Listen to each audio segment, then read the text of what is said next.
இளம் வயதில் திடீர் மாரடைப்பு அதிர்ச்சி தரும் காரணங்கள், எப்படி நம்மை காப்பாற்றிக் கொள்வது, மருத்துவர்கள் சொல்லும் டிப்ஸ். வணக்கம் செய்தி புனல் நேயர்களே. இந்த தற்கால வாழ்வில் நோய் நொடிகள் மற்றும் அகால மரணங்களை தவிர்த்து ஆரோக்கியமான வாழ்க்கையை எப்படி வாழலாம் என்பதையே மையமாக கொண்டது. உலகம் முழுவதும் உணவு பழக்கங்கள், வேலை வாழ்க்கை, உறக்கம் போன்றவை இன்றைய தலைமுறையின் உடல் ஆரோக்கியத்தில் பெரும் பாதிப்புகளை ஏற்படுத்தி வருகின்றன.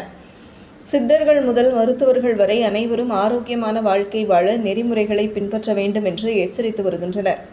இன்றைய காலத்தில் இயற்கையான உணவுகளை விட ரசாயன உணவுகளின் தாக்கம் அதிகமாகியுள்ளது. இதனால் இளம் வயதினருக்கு நோய், குழந்தை பேறு குறைபாடுகள், பெண்களுக்கு சுகப்பிரசவம் உள்ளிட்ட பிரச்சனைகள் ஏற்படுகின்றன. உணவு, உறக்கம், உடற்பயிற்சி போன்றவற்றில் கவனம் செலுத்தினால் இந்த உடல்நல குறைபாடுகளை தவிர்க்கலாம். உணவு பழக்கங்களால் இன்றைய இளைய தலைமுறையில் இதய நோய்கள் அதிகரித்து வருகின்றன. உப்புச்சத்து மிகுந்த உணவுகள், ரசாயன சிப்ஸ், பாக்கெட்டில் கிடைக்கும் உணவுகள் போன்றவை இதயத்தை பாதிக்கும். இயற்கையான உணவுகளான காய்கறிகள், தானியங்கள், சிக்கன், மீன் போன்றவை ஆரோக்கியத்திற்கு நல்லது. அதே நேரத்தில் உடற்பயிற்சிகளும் முக்கியம்.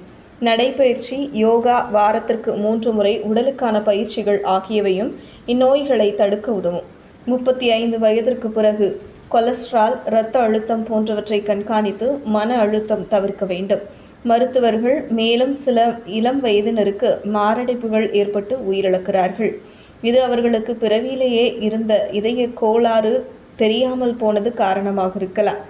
எனவே குடும்பத்தில் இதய நோய் வரலாறு உள்ளவர்கள் முறையாக பரிசோதனை செய்து கொள்ள வேண்டும் என குறிப்பிட்டுள்ளனர். இந்த தகவல்களை முழுமையாக கடைபிடித்தால் நீண்ட காலம் ஆரோக்கியமாக வாழ முடியும். இது போன்ற பயனுள்ள தகவல்களை தெரிந்து கொள்ள செய்தி புனலுடன் இணைந்திருங்கள்.